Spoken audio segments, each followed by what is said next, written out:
బీజేపీకి వేసే ప్రతి ఓటు రిజర్వేషన్లపై వేటు, దేశానికి రాహుల్ ప్రధాని అయితేనే రిజర్వేషన్లు ఉంటాయి అంటూ ఒకటి చూస్తాను. ఇక్కడ విషయం ఏంటంటే అసలు నేను చాలా విషయాలు చెప్పాలి. ఇక్కడ గడ్డం వంశీ ఈరోజు ఈ రాష్ట్రంలో అత్యధిక సంపద, అత్యధిక రిచెస్ట్ పర్సన్స్ లో కాకా ఫ్యామిలీ ఒకటి.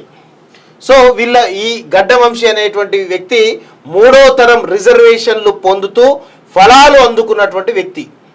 సో ఈ గడ్డం వంశీ స్థానంలో వేరే ఒకరు కనుక నిలబడితే కనుక అక్కడ రిజర్వేషన్లు ఫుల్ఫిల్ అవుతాయి వాస్తవంగా.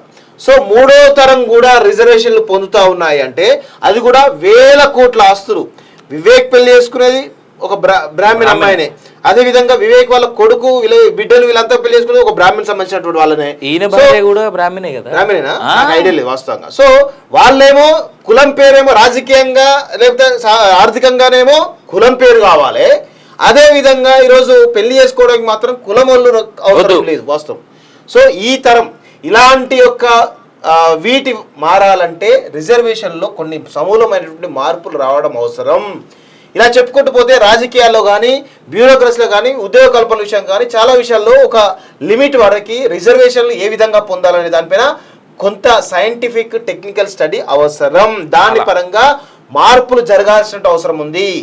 ఒకవేళ ఈ గడ్డం వంశీ లాంటి 3వ తరం నాయకుడు రిజర్వేషన్ ఫలాలు పొందుతూ ఈరోజు టికెట్లు పొందుతూ ఉన్నారు అంటే వేరే వాళ్ళకు అవకాశాలు ఇంకా రానట్టే కదా.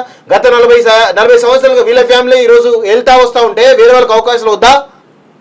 దీనికోసమే రిజర్వేషన్లో చిన్న మార్పులు కావాలి. ఆ మార్పుల కోసమే భారతీయ జనతా పార్టీ అడుగులు వేస్తూ ఉంది వాస్తవంగా. అంతేగాని రిజర్వేషన్ తీయడం మోడీ కాదు, మోడీ వల్ల అయ్యి వచ్చినా తాత వచ్చినా మార్చడం కష్టం.